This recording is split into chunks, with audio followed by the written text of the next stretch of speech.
these are the things I would recommend if you're a complete beginner to try and get, okay? So you'd have to spend a fortune. I always say to people, buy the best that you can afford, alright? So if you can afford something a little bit more higher quality, go for that. And that applies to both the paint, the paper and the brushes. Right, okay, where do we start? So I would start with the paper. Okay, now this is a straightforward Daler Rowney paper. Nothing flash, it's a medium texture. As you can see, there's a bit of a texture on there, which is ideal for kind of basic straightforward watercolour techniques. So that's a good paper to start off with, A4 in size. And for something like this, in pounds, UK pounds, you're looking probably about £5 or £6 for a folder of that. If that. It depends on where you get it from. That you can get them cheaper as well if you look around, okay? So that's £140, 300 GSM, which is the weight of the paper, not the actual old weight, but the weight of, in general. Then this is the one I would recommend that you're going to start off with. If you can afford a higher quality paper, then Arches is a good one. Bockingford is my preferred paper as well for a lot of the stuff that I do. And Bockingford is a medium kind of quality paper. So that's the paper in question. So as I say, always buy the best you can afford. But if not, then so this one retails at £5. So there you go. So not expensive. So in dollars, what's that? Probably about $6.50, something like that.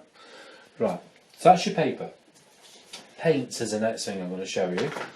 Now paints. This is a little set which retails about £10. Okay. It's a Winsor & Newton set. It comes with a colour chart as well. To show you that. You've got a nice colour chart in there as well. If we just zoom into that a little bit, you can see what's in there. Hopefully it will focus for you. There we go. So these are all half pan paints. I'll just show you mine. So these are my half pan paints here. Look at the state of that. So the little small blotch, you can get full size pans, which are obviously twice as big. But half pans is a standard one. That's what most people tend to use. You find the pan paints are quite a high concentration of colour, or pigment if you wish, within each one that's in there. So they do last quite some time as well. The Winsor & Newton Cotman ones are great. They're really good quality. They're like a student quality grade, so a reasonable quality paint. If you want to go for even more vibrant and long-lasting colours, then you want to be looking at probably the professional quality instead. But these are fine. These are brilliant for beginner. I still use these as well occasionally. So I use a mixture of both these and the professional quality half pans. Other than that, you can get tube paints. It's one of my old tubes as well, which is just a quick way of getting the paint, should I say, into the palette. But initially, that'll be fine. For sake of £10, you got yourself a whole kind of watercolour kit there, even with mixing wells here, so you can mix your paints inside the tops. Okay, so that's your paints. Right, pallets. Now, this is a basic one. It costs about 59p. What's that, about 80 cents, something like that? So it's hardly anything, just a plastic palette, that's all it is. So nothing flash, but it does the job. I prefer to use ceramic, which is this one here. Okay, and the difference really between the two is that with ceramic, there you go, is that the water or the paint will lie nice and flat from the bottom, as you can see here. It lies flat. When the paint dries in plastic palettes, they dry like a ball of water, so that you can't see the different tonal colours within the colour. So you see how it's darker here and lighter there because it's dried nice and flat. So if you don't want to use plastic palettes and you can't afford to buy the ceramic dishes, get the ceramic dishes out of the cupboard. If you've got any old saucers for your cups that you don't use and they're nice and white, use them instead. They'll work just as good. Okay, so that's pallets. I'll just put them out of the way a minute before they slide off the paper. So, the next thing I'd recommend is masking fluid as well, so which is something like this one here. So this is an SAA one, so Society of All Artists, but there's a variety of ones out there. Winsor & Newton, Daler Rowney, they all make masking fluid. So this, I like this one because it's blue, so when you put it on the paper you can see where it goes. And I've got tutorials on here as well on how to use masking fluid and what it all does. Okay, for example, this one here, just sit in the corner of the screen, is done with masking fluid. By putting it on the paper first and then painting over the top once this is nice and dry. So that's what I recommend. And this little thing here is a way of applying the masking fluid. That's all it is. It's a ruling pen. So you dip it into the masking fluid, which is latex basically, and you can draw it onto the paper, let it dry, paint over the top, and then when it's dry, rub it off, which is what I did on this one here. Okay, so that's a little ruling pen and masking fluid. So that's something else to consider as well. Other than that, it's the kind of thing you'll have in your house, a pencil. This is a mechanical one, which I tend to use a lot of. They're pretty good. So that's your mechanical pencil. So just a little one. I like these because it keeps a constant tip size on the end, which is what's so good about these. So it's well worth thinking about getting mechanical pencils. So it doesn't vary on the width of the tip. And then you got a rubber. This is a Faber-Castell, but there's different ones out there again. This is pretty good on the watercolour paper. So it's one, again, I'd probably recommend that you probably buy. Right, so other than that, all you would need is water pots and kitchen roll. Covered in paint, preferably not. And last but not least, the most important thing, brushes. Of course, you need brushes to be able to paint with. So, what do I use? Here we go, ready? You don't need many. There's a bit of a minefield out there. When you look on the market, there's so many brushes on the market there. But, you know, to be honest with you, you don't need many at all.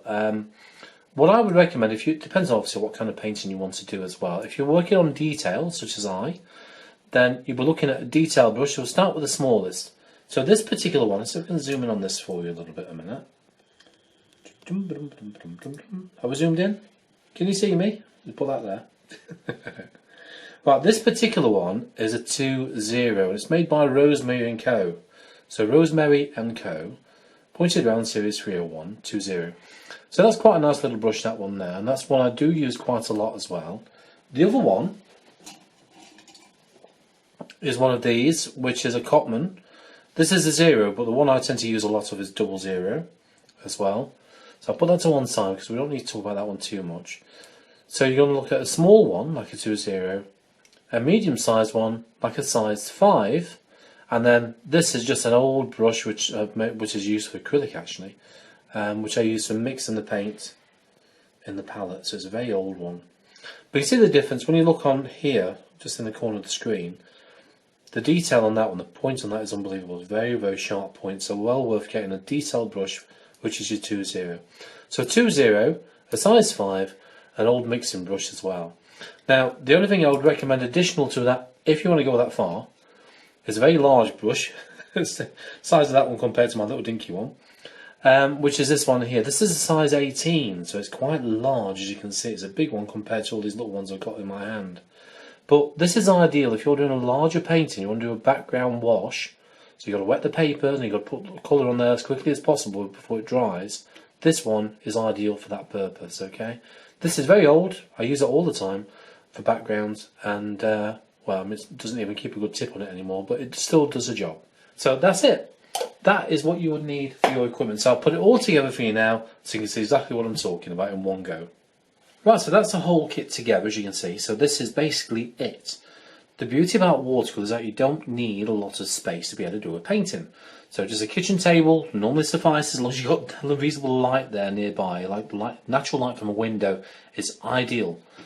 So obviously no good at night time unless you've got like a daylight tube in front of you or something like that.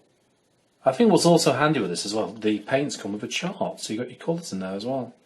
So which is quite handy as well. So you can have a look at the colour chart for the Winsor & Newton paints.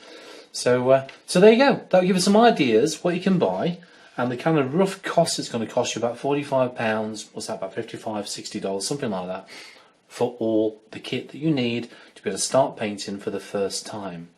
So when you're in the stage where you're thinking, I don't know if I'm going to enjoy it, I don't know if it's what I really want to be doing, but I want to give it a good try, this is the kind of kit I would recommend that you give it a good try with first, without going too much into or too in depth with all the stuff you can buy with watercolour or with painting in general. It's like any hobby that you take on board. You can really go deep into it, and in this case, this is all you need to begin with.